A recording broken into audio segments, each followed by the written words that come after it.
आज हम community ecology यानी समुदाय पारिस्थितिकी विषय पर चर्चा करेंगे। समुदाय पारिस्थितिकी क्या है? एक क्षेत्र विशेष में पाए जाने वाले सभी जीवों का समूह है। जैविक समुदाय या बायोटिक कम्युनिटी कहलाता है। यानी जो कम्युनिटी है वो क्या है? किसी क्षेत्र विशेष में पाए जाने वाले जीवों का समूह है। बायोटिक कम्युनिटी को अलग अलग इकोलॉजिस्ट ने अलग अलग तरह से परिभाषित किया है, जिसमें से कुछ प्रमुख इकोलॉजिस्ट की परिभाषाएं इस प्रकार से हैं। V.E. सल्फर्ड ने बताया कि एक जैविक समुदाय एक समान रूप से दिखने वाले एक ही वर्गीय संगठन वाले जीवों का समूह है। यानी जो जीव एक जैसे दिखाई देते हैं और उनकी जो टेक्सोनोमिक जो कंपोजिशन है, जो वर्गीय संगठन है, वो भी एक समान होता है। ऐसे जीवों का समूह है जैविक समुदाय कहलाता है। मैग्नेटन तथा वोल्फ के अनुसार जैविक समुदाय एक समान पारिस्थितिकी कार्यों वाले पॉपुलेशन यानी समष्टि का समूह होता है। यानी एक जैसे कार्य करने वाली जो पॉपुलेशन है उसका ग्रुप जो है वो बायोटिक कम्युनिटी कहलाता है। ये किसने बताया? मैग्नेटन और वोल्फ ने। इसी प्रकार स्मिथ ने 1977 में बताया कि जैविक समुदाय यानी बायोटिक कम्युनिटी प्राकृतिक अवस्था में रहने वाले सजीव, जिसमें प्लांट और एनिमल दोनों शामिल हैं, सजीवों का समूह है जो एक ही वातावरण में रहते हैं और आपस में सहनशील और अंतर्निर्भर होते हैं तथा ऊर्जा का लगातार स्थायीकरण और उपयोग करते हैं। अगर संक्षेप में अगर कहा जाए तो जैविक समुदाय यानी जो बायोटिक कम्युनिटी है वो एक भौगोलिक क्षेत्र में रहने वाले भिन्न भिन्न प्रजातियों की समष्टियों का एक तरह से स्थानीय संगठन होता है और इसमें विभिन्न जो प्लांट्स हैं, एनिमल्स हैं, वो सम्मिलित होते हैं। अब हम बात करेंगे जैविक समुदाय की विशेषताएं। जो जैविक समुदाय कम्युनिटीज है, बायोटिक कम्युनिटी, उसकी क्या खासियत है? तो प्रमुख विशेषताएं हैं वो इस प्रकार से हैं। पहला है समुदाय विविधता, दूसरा समुदाय प्रभाविता, तीसरा समुदाय की रचना, चौथा सामुदायिक स्त्रीकरण, पांचवा सामुदायिक आवर्तिता और छठा है सामुदायिक अंतर्निर्भरता। तो सबसे पहले हम बात करेंगे समुदाय विविधता, समुदाय विविधता के बारे में।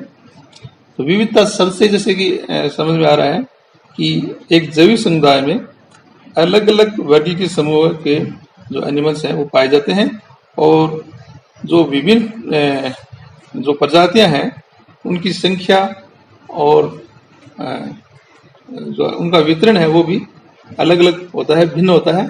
इस प्रकार से एक समुदाय में जो जितने भी सदस्य पाए जाते हैं, यानी विभिन्न प्रजातियों के जितने भी सदस्य पाए जाते हैं, उसमें आपस में अंतःक्रियाएं होती हैं और न केवल आपस में अंतःक्रिया होती हैं बल्कि जो अजैविक पर्यावरणीय कारक हैं उनके साथ भी अंतःक्रिया करते रहते हैं।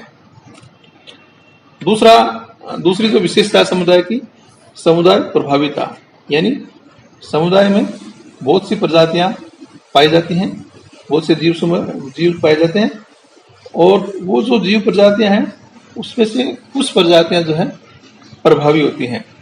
तो एक जीव समुदाय में पाए जाने वाले सभी सदस्य जो है उस समूह की जो प्रकृति है उसका निर्धारण नहीं करते हैं, केवल कुछ सदस्य जो है अपने आकार और संख्या के आधार पर या उनके क्रियाकलापों के आधार पर जो है पूरे समुदाय पर प्रभाव डालते हैं। उनका जो है पोषक स्तर भी जो है अलग अलग होता है। जैसे हम बात करें, मान लो कोई फॉरेस्ट एरिया है और वहां पर जो है घास है काफी लंबे क्षेत्र में, 30-40 जो एकड़ है उसमें घास फैली हुई है।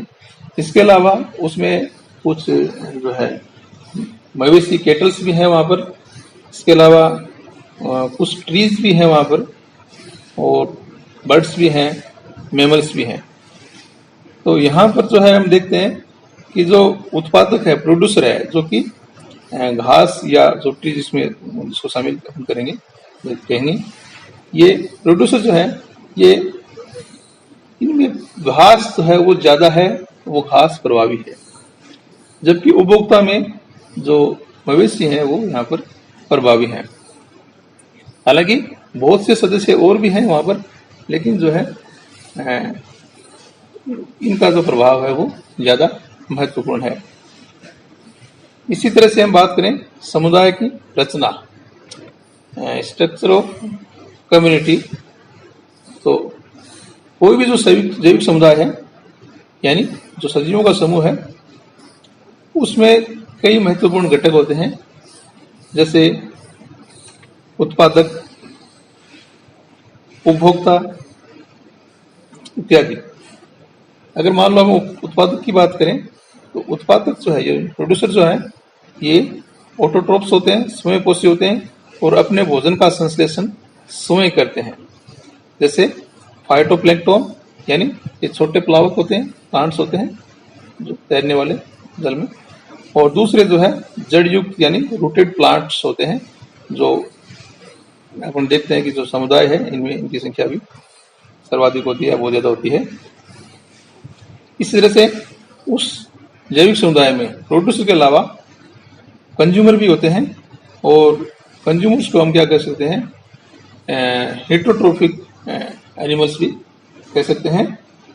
ये जो है अपना भोजन खुद नहीं बनाते हैं, जो कंज्यूमर्स हैं वो अपना भोजन खुद नहीं बनाते हैं, और अपने भोजन के लिए मुख्यतः ये जो प्रोड्यूसर हैं उन पर निर्भर रहते हैं।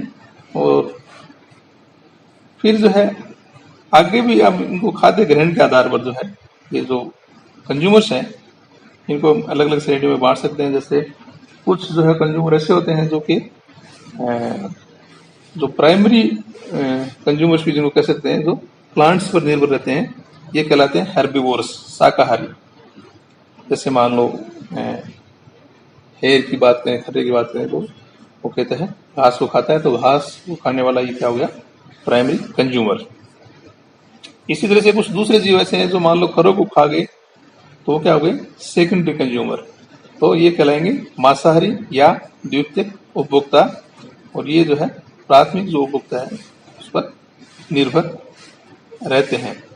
और जो मांसाहारी हैं, फिर मांसाहारी को अलग अलग श्रेणी में बांट सकते हैं कि प्राथमिक मांसाहारी और द्वितीयक मांसाहारी, यानी जो है एक मांसाहारी को दूसरे मांसाहारी जो है खा लेता है, फिर उस मांसाहारी को भी कोई अलग जो मांसाहारी है वो खा जाता है। जैसे मान लो है जो भेड़िया है वो खर्रे को खा गया, तो वो जो भेड़िया क्या हो गया यहाँ पर, प्राथमिक मांसाहारी यानी प्राइमरी कंज्यूमर, कार्निवोर सॉरी।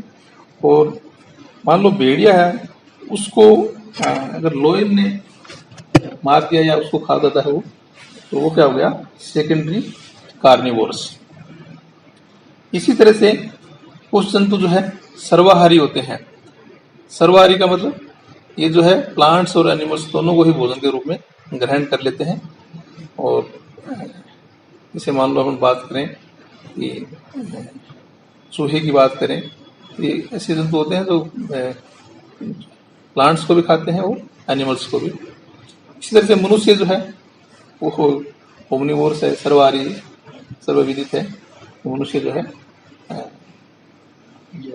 घास को भी खाता है, घास का मतलब प्लांट्स है, वो प्लांट प्रोडक्ट इनको भी खाता है, और साथ ही जो जीव हैं उनका मांस भी खाता है। इस तरह से मनुष्य भी ओमनिवोर्स कैटेगरी में सम्मिलित किया गया है। इसके अलावा एक श्रेणी और है विघटक, डिकम्पोजर्स। डिकम्पोजर्स में जो है बैक्टीरिया, एंजाइम वगैरह जो सूक्ष्म जीव है इनको शामिल किया गया है। और ये जो उत्पादक और उपभोक्ता दोनों जो डेड हो जाते हैं, तो इनको जो है इनका जो शरीर है इनको वो डिके करके इनको भोजन के रूप में ग्रहण कर लेते हैं। चौथी जो समुदाय की विशेषता है वो है सामुदायिक स्त्रीकरण। सामुदायिक स्त्रीकरण जो है, स्त्रीकरण का मतलब स्ट्रेटिफिकेशन, यानी जो बायोटिक कम्युनिटी है उनको अगर उदग्र रूप से उनको देखा जाए तो उसमें कई स्तर दिखाई देते हैं। तो अगर मान लो हम जलीय माध्यम में अगर बात करें और वहां पर अगर प्रकाश की तीव्रता, उनका अवशोषण और उनका दाब, तापक्रम, ये जो कई फैक्टर वहां पर कार्य करते हैं, तो झील का जो स्थिरीकरण है यानी स्ट्रेटिफिकेशन है, वो मुख्यतः उसमें तीन जो है क्षैतिज जो है वो स्पष्ट रूप से दिखाई देते हैं। तीन भाग उसमें दिखाई देते हैं अलग अलग। जो पहला भाग है वो है लिटोरल जोन। वो कौन सा है? Littoral zone. जैसे इस डायग्राम में हम देख रहे हैं, सबसे जो ऊपर का भाग है जिसमें लगभग 6 मीटर तक का जो एरिया है वो क्या कहलाता है? लिटोरल जोन, या इसे एपिलिनियन जोन भी कहा जाता है। ये वास्तव में एक तरह से फोटिक जोन होता है। यहाँ पर प्रोड्यूसर्स जो है वो पाए जाते हैं। इसी तरह से दूसरा जो भाग है वो है लिम्नेटिक जोन। इसको भी ये भी प्रकाशित भाग होता है, और जो प्रकाश की किरण है यहाँ पर प्रभावी रूप से पहुंचती हैं। यहाँ पर भी कुछ जो है जीव जैसे नेक्टोन है, प्लैंकटन है, न्यूस्टोन है, ये यहाँ पर देखे गए हैं, पाए जाते हैं। इसी झील का अगर नीचे का जो भाग है वो अगर देखा जाए तो वो एफोटिक जोन भी इसको कह सकते हैं, या प्रोफंडल जोन भी कह सकते हैं, या नो फोटोसिंथेटिक जोन भी कह सकते हैं। क्योंकि यहाँ पर जो फोटोसिंथेसिस करने वाले जो ऑर्गेनिज्म है, जिनको हम कह सकते हैं कि मान लो एल्गी जो है, ये यहाँ पर उपस्थित नहीं होती, क्योंकि यहाँ पर प्रकाश जो है पर्याप्त मात्रा में नहीं पहुंच पाता। तो ये एक तरह से झील का जो गहरा भाग होता है, और प्रकाश का जो है यहाँ पर वेदन लगभग न के बराबर होता है। इस कारण से यहाँ पर प्रकाश में संबंधी क्रियाएं नहीं होती, और इस भाग में मुख्यतः जो जीवाणु, बैक्टीरिया और अन्य जो सूक्ष्म जीव है वही पाए जाते हैं। इसी तरह से अगर समुद्र है, सी एरिया का स्ट्रेटिफिकेशन अगर किया जाए, तो समुद्र जो है उनका स्थिरीकरण अगर किया जाए, तो वहां पे जो जलीय समुदाय है उसमें भी अलग अलग क्षेत्र जो है स्पष्ट रूप से दिखाई देते हैं। जैसे मान लो ये डायग्राम हम देख रहे हैं, इसमें समुद्र का स्थिरीकरण यहाँ पर तीन जो जोन है वो प्रमुख रूप से दिखाई दे रहे हैं। एक तो निरांतली जोन, और दूसरा महासागरीय क्षेत्र, और तीसरा बेथाई जोन। तो निरांतली जो जोन है वो समुद्र यानी जो सी है उसका छिछला भाग होता है, और पानी जो है तट से काफी दूर जो है ढलान की ओर ये फैला होता है इस भाग में। और मुख्यतः ये जो भाग है ये सुप्रा टाइडल, इंटर टाइडल, सब टाइडल इन उप क्षेत्रों में विभक्त होता है। इसी तरह से दूसरा जो भाग होता है वो होता है महासागरीय क्षेत्र या ओशियन जोन। ये जो है लगभग 200 मीटर गहराई तक का भाग होता है, और इसमें प्रकाश जो है वो पहुंचता है। तो ये यूफेटिक जो जोन है वो भी कहलाता है, इसको यूफेटिक जोन भी कह सकते हैं। तीसरा जो जोन है वो है बेथाइल जोन, यानी एक तरह से और भी गहरे वाला भाग, सी का और गहरा भाग।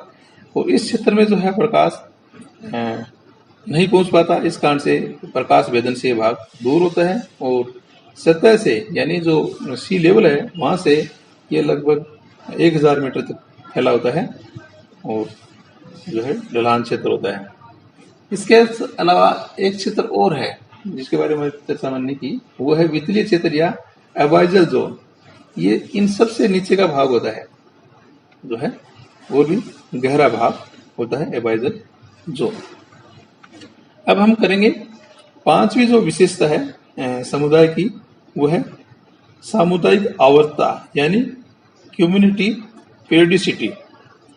तो किसी भी समुदाय में जो वहां पर पाए जाने वाले जो जीव समूह हैं उनके जो क्रियाकलाप हैं उनमें जो परिवर्तन है वो एक साथ नहीं होते, एक पर्टिकुलर टाइम के अकॉर्डिंग उनके चेंजेस जो है होते रहते हैं। और इस आधार पर जो आवर्तिता है उनको हम अलग अलग भागों में बांट कर जो है अध्ययन कर सकते हैं। पहले है दैनिक आवर्तता यानी डेली और फोटो पीरियडिसिटी। तो इस प्रकार के परिवर्तन जो दैनिक परिवर्तन होते हैं यानी प्रतिदिन जो है एक पर्टिकुलर टाइम पर होने वाले चेंजेस, इस प्रकार के परिवर्तन दिन या रात्रि में होने वाले परिवर्तनों के साथ साथ होते हैं। जैसे मान लो प्रकाश संश्लेषण। तो प्रकाश संश्लेषण कब हुआ? दिन में जब सूर्य जो है सूर्य की किरणें प्लांट्स की लीव्स तक पहुंचेंगी। इसी तरह से फूलों का खिलना, बहुत से जैसे मान लो सनफ्लावर है, सूर्यमुखी का फूल है, जो प्रकाश की ओर जो है उस किरण, उसकी रेज जो प्रकाश की किरण जो उस पर पड़ेंगी तो वो जो है खिलना शुरू हो जाता है। इसी तरह से जो स्टोमेटा है उनका खुलना और बंद होना, ये सभी जो है डेली पीरियोडिसिटी या फोटो पीरियोडिसिटी के एग्जाम्पल हैं। इसके अलावा कुछ जो स्थलीय प्राणी हैं उसमें हम देखते हैं कि वो जो है दिन के समय ज्यादा एक्टिव होते हैं। स्थलीय प्राणी जो है उसमें कुछ प्राणी दिन के समय एक्टिव होते हैं, कुछ जो है रात्रि में एक्टिव होते हैं। तो जो डेजर्ट एरिया है वहाँ के जो जीव है वो रात्रि में एक्टिव होते हैं, जबकि जो नॉन डेजर्ट एरिया के प्राणी है वो दिन में ज्यादा एक्टिव रहते हैं। इसी तरह से जो जलीय आवास है वहाँ पर जो जू प्लैंकटन है उनकी जो दैनिक आवर्तता है वो भी देखने को मिलती है। कुछ अन्य एनिमल्स जैसे कॉपीपोड्स हैं, वो से लार्वल स्टेज जो हैं वो भी वहाँ पर पाई जाती हैं। और इनमें एक तरह से जो है डेली पीरियोडिसिटी है वो देखने को मिलती है, यानी ये जो जीव हैं वो रात्रि के समय जो है मान लो सतह पर आ जाते हैं और दिन के समय कंधे पर चले जाते हैं, क्योंकि वहां पर जो है उनको प्रेडेटर्स का डर रहता है। इसी तरह से चंद्र आवर्तता यानी ल्यूनर पीरियोडिसिटी, ये आवर्तता केवल जो समुद्र जो समुदाय है, जो मैराइन जो कम्युनिटी है उसमें पाई जाती है। और एक तरह से अपन कहेंगे साइक्लिक रूप से जो ज्वार भाटा आता है, ज्वार भाटे के कारण जो है छिछले जल में उपस्थित प्राणी जो है इससे सर्वाधिक प्रभावित होते हैं। मान लो निरीज है या विलिटस है या कुछ अन्य जीव हैं जो है पूर्णमासी की रात्रि में जो है सतह पर आके अंडे देते हैं और फिर वापस जो है चले जाते हैं। इसी तरह से कुछ दूसरे पोलिकेट्स हैं वो भी जो है महीने में 2 बार जो है अंडे देते हैं। मौसमी आवर्तता यानी सीजनल पीरियोडिसिटी, मौसमी आवर्तता सामान्यतः है जो प्राणी है, जो एनिमल्स हैं उनके जो रिप्रोडक्टिव साइकिल है उसके कारण जो है होते हैं। और हम ये देखते हैं कि जो कम्युनिटी है उसकी जो समष्टि है उसमें जो मान लो अलग अलग जीव समुदाय है उसमें जो ब्रीडिंग सीजन है वो अलग अलग होता है। इसलिए समुदाय में टेम्परेचर के कारण जो भिन्नता पाई जाती है या प्रकाश की जो अवधि है उसके परिवर्तन के कारण जो है उसमें जो है प्रवासन यानी इमिग्रेशन एमिग्रेशन वगैरह जो है वो देखने को मिलता है। इसी तरह से अपन कह सकते हैं कि प्रत्येक मौसम में जो है तापमान, आर्द्रता, प्रकाश, वर्षा, ये जो कारक हैं ये जंतुओं की जो समुदाय है उस पर अपना प्रभाव दर्शाते हैं, प्रभाव डालते हैं। अब कुछ जंतुओं में ये भी देखा गया है कि उनमें जन्मजात जो है आवर्तता या इनहेरेंट पीरियोडिसिटी भी पाई जाती है। और इस इनहेरेंट जो पीरियोडिसिटी है उसके कारण जो है वो एक पर्टिकुलर जो है टाइम पर ही अपनी एक्टिविटी ऑटोमेटिक ही करना शुरू कर देते हैं। जैसे मान लो कुछ, जैसे अपन कह सकते हैं कि कुछ व्यक्ति जो है मान लो सुबह उनको 4 बजे या 3 बजे उठने की अगर आदत है तो उस समय उनकी नींद जो है अपने आप खुल जाती है और वो अपनी एक्टिविटी शुरू कर देते हैं। इसी तरह से हम देखते हैं कि जैसे मुर्गा है मान लो वो एक पर्टिकुलर टाइम पर जैसे 4 बजे या 5 बजे फिक्स जो है बिना उसको किसी जगह वो अपने आप ही जो है आवाज शुरू कर देता है। अगला जो लक्षण है समुदाय का वो है समुदाय में होने वाला विचलन, फ्लक्चुएशन इन कम्युनिटी। तो समुदाय में जो है विचलन भी कई बार देखने को मिलता है और ये सभी समुदायों में जो स्थायी हुआ स्थायी उसमें सभी में विचलन देखने को मिलता है। यानी जो समुदाय है उसमें जो जीव प्रजातियों की जो संख्या है और जीव प्रजातियों का जो नंबर है वो कम या ज्यादा होता रहता है। और ये कम ज्यादा क्यों होता रहता है? क्योंकि जो पारिस्थितिक कारक हैं वो उन जीवों को प्रभावित करते हैं। तो पारिस्थितिक कारकों के प्रभाव से जो जीव समुदाय जो है वो नियंत्रित होता है। कभी जैसे अचानक मान लो परिस्थिति अनुकूल हो गई तो वो बढ़ जाता है। इस तरह से कम्युनिटी साइज है वो निर्धारित होती है। अगला है सामुदायिक अंतर्निर्भरता। सामुदायिक अंतर्निर्भरता सातवां जो विशेषता है सब कम्युनिटी की। तो हम ये देखते हैं कि कम्युनिटी में जो जीव रहते हैं उनको पर्यावरणीय कारक यानी जो भौतिक रासायनिक पर्यावरणीय कारक है वो प्रभावित करते हैं और इससे जो है उन जीवों में या विभिन्न प्रजातियों के सदस्यों के मध्य जो है एक तरह से सामुदायिक अंतर्निर्भरता जो है वो देखने को मिलती है। और ये जो अंतर्निर्भरता है, सामुदायिक अंतर्निर्भरता, ये मुख्य रूप से 3 उद्देश्य भोजन, प्रजनन और सुरक्षा की पूर्ति हेतु होती है। तो सबसे पहले है भोजन हेतु अंतर्निर्भरता, यानी जो जीव समुदाय है उसकी विभिन्न प्रजातियां जो है, जो समष्टि है, वो आपस में भोजन के लिए एक दूसरे पर निर्भर होती हैं।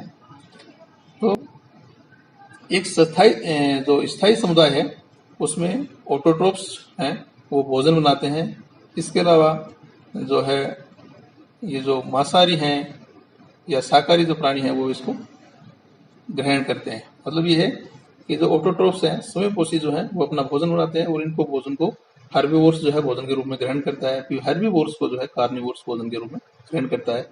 इस प्रकार से एक समुदाय में विभिन्न जो सदस्य हैं वो एक तरह से फूड चेन का निर्माण करते हैं। इसी तरह से इंटरडिपेंडेंस फॉर रिप्रोडक्शन, यानी समुदाय के जो सदस्य हैं उनमें प्रजनन हेतु भी अंतर्निर्भरता देखने को मिलती है। तो एक जो समुदाय है उसमें विभिन्न प्रजातियां जो है प्रजनन हेतु अंतर्निर्भर होती हैं। लेकिन ये जो अपन बात करें, प्रजनन जो है एक ही स्पीसीज के मध्य ही संभव है। जैसे हम देखते हैं कीटों के द्वारा होने वाला परागकण है ना, तो कीट जो है वहां पर मान लो ज्यादा है तो वो परागकण जो है तो इंक्रीज कर देंगे परागण प्रक्रिया को, और इस तरह से एक तरह से दूसरी जाति को भी एक तरह से ये प्रभावित कर रहे हैं, है ना। जो एक स्पीसीज है वो दूसरी जाति को प्रजनन हेतु भी प्रभावित कर रही है। हालांकि प्रजनन प्रक्रिया जो है एक स्पीसीज में ही संभव है, लेकिन जो है प्रभाव दूसरी प्रजाति को उस पर डालती है। इसी प्रकार से कुछ अन्य जो है कीट हैं उसमें भी जो है इस तरह के एग्जाम्पल अपने को देखने को मिलते हैं। मिला कि ये कि प्रजनन हेतु भी जो जीव समुदाय हैं वो एक दूसरे पर निर्भर होते हैं। इसी तरह से बर्ड्स हैं, है ना, वो भी जो है प्रक्रिया में इस तरह से मदद करते हैं और कुछ स्तनधारी भी शामिल किए जा सकते हैं। सुरक्षा हेतु अंतर्निर्भरता, तो एक समुदाय के जो विभिन्न सदस्य हैं उसमें सुरक्षा हेतु भी अंतर्निर्भरता पाई जाती है, यानी वो इस तरह से एक दूसरे से सुरक्षा के लिए भी एक साथ रहते हैं, एक दूसरे पर निर्भर रहते हैं। और ये हम देखते हैं कि जो वाइल्ड एनिमल्स हैं, जो जहाँ पर जो मांसाहारी जीव हैं जैसे टाइगर है, लॉयन है, ये जब हर्बीवोर्स पर जब अटैक करते हैं तो ये हर्बीवोर्स समूह में रहते हैं और उसमें से जो कमजोर हर्बीवोर्स हैं वो जो है बड़े जो हर्बीवोर्स हैं उनके साथ रहकर अपने आप को बचाव कर पाते हैं। तो जो जीव हैं वो शत्रु से आक्रमण से सुरक्षा के लिए एक तरह से आश्रय प्राप्त करने तो जो है समूह में रहते हैं।